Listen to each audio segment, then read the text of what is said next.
आसीगला खुशी खबर एमानक दरमा वृद्धि होगा जाउछि। तेबे अंगनवाड़ी कर्मी ପାଇଁ खुशी खबर ସେମାନେ अपेक्षा କରି ଚାହିଁ ବସିଥିଲେ କେବେ ବଢ଼ିବ ଦରମା। ତେବେ 10,000 ପରିବର୍ତ୍ତେ ଏମାନଙ୍କ ଦରମା ହେବ 18,000 ଟଙ୍କା। ଏକଥା ଜାଣିଥିବେ ଅନେକ ସରକାରୀ କର୍ମଚାରୀ ଆନ୍ଦୋଳନକୁ ଓହ୍ଲାଇଥିଲେ। ଏହି ମଧ୍ୟରେ ଏମାନଙ୍କ ପାଇଁ ଆସିଗଲା ନୂଆ ଅପଡେଟ୍। ଜାଣିବା ତା ପୂର୍ବରୁ ଭିଡ଼ିଓକୁ ଲାଇକ୍ କରନ୍ତୁ, ସବସ୍କ୍ରାଇବ୍ କରିନଥିଲେ ଏବେ ସବସ୍କ୍ରାଇବ୍ କରି ପାଖରେ ଥିବା ଘଣ୍ଟି ଚିହ୍ନକୁ ଦବାଇ ଦିଅନ୍ତୁ।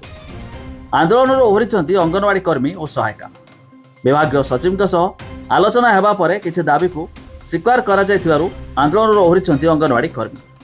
विभाग मंत्री उपमुख्यमंत्री प्रभाती परिणा सह आलोचना रही। तेज आलोचना सफल होगाकु नहीं आशावादी अछंती एमाने। दिनिकिया धारणा थिबारु धारणा शेष होइछि। आगकु जदि दाबी पूर्ण न हुए पुणी राजरास्ता को ओह्लाइबे बोली संघ पक्षरु कुहा जायछि। तेज विभिन्न दफा दाबी नहीं करथिले आंदोलन।